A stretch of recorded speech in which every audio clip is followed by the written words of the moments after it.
Hindi lahat ng umuungol nasasarapan. Miss, magkano ang serbisyo mo? Di na good ko, virgin. Bakit wala na yung dede mo? Takot na nga magpatuloy, magbigay na kaya. Hindi lahat ng umuungol nasasarapan. Yung iba, nag-i-imagine lang.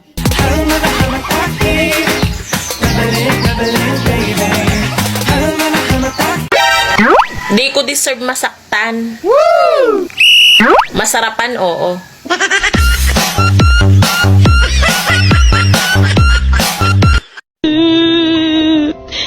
Di na good ko, virgin. Kaduha pa gyud. Aduh di ay, kau saragani. Dede ko ni mo usban. Mare, bakit pag nagtanim ako ng talong, hindi lumalaki? Baka naman bansot lang talaga yung palong mo. Hindi, Mare, mahaba to. Tanim mo dun sa tabi ng maniko. Tabalo pa dun eh. Kalau mau badis kasih bagus tuh hasil kiapan babunyi rupa teh. Miss, magkano ang serbisyo mo? 500 po sa kama, 400 sa papag, 300 sa banig, 200 sa lapag, at 100 sa damuhan. Ah, ganun ba? Sige. Oh, ito, 500. Wow, garanti ka pugi ha. Galanti ka dyan. 5 rounds yan sa damuhan. Bakit wala na yung dede mo?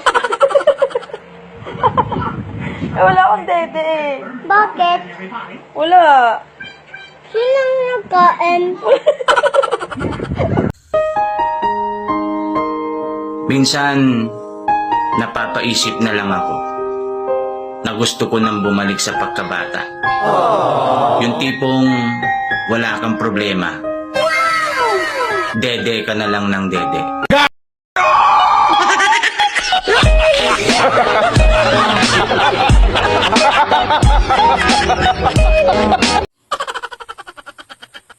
Kung ayaw mo ako maging jowa, tikman mo na lang.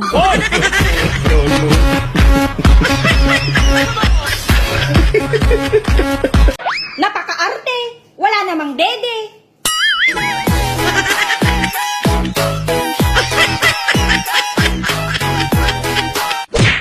May sasabayin ako sa'yo. Ano? Maghiwalay na tayo. Problema mo? Basta. Hiwalay na tayo. Wala nang ano-ano, oy. O sige, wala na tayo. Ha? Wala na tayo. Di ay. Nagprank na eh. Nag-video ako. Nag-video ako ha. Walang prank. Hindi ay, prank nga yan. Walang video. Walang prank. Ayoko na. Aw, ganyan man lang di. Magbigti na lang ako. Ano magbigti? Takot na nga magpatuloy, magbigay na kaya. Hoy, wag na, magtutuhanan ay. Kung nag-video yan ay. Kapag ako naging jowa mo, gamit na gamit yung bibig mo. Bakit? Dahil masarap akong magluto. I love it. Ayaw, di ma. Para sa mga babaeng gabi-gabi nagpupuyat. Siri, sila ay... Kulang sa iyot.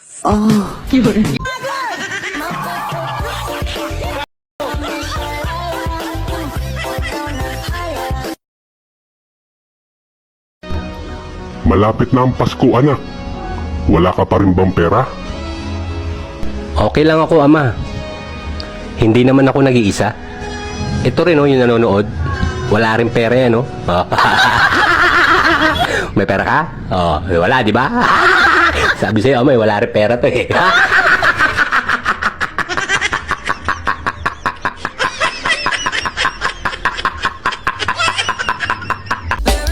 Ate, ang ganda naman ng bulaklak mo.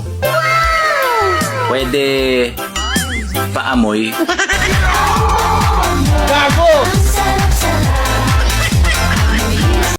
Day? Yes po, sir. Hinugasan mo ba itong mga prutas? Ay, hindi po. Bakit? Kasi kanina, narinig ko kayo ni ma'am nung napadaan ako sa kwarto nyo. Galing ako tindahan, bumili ko ng prutas?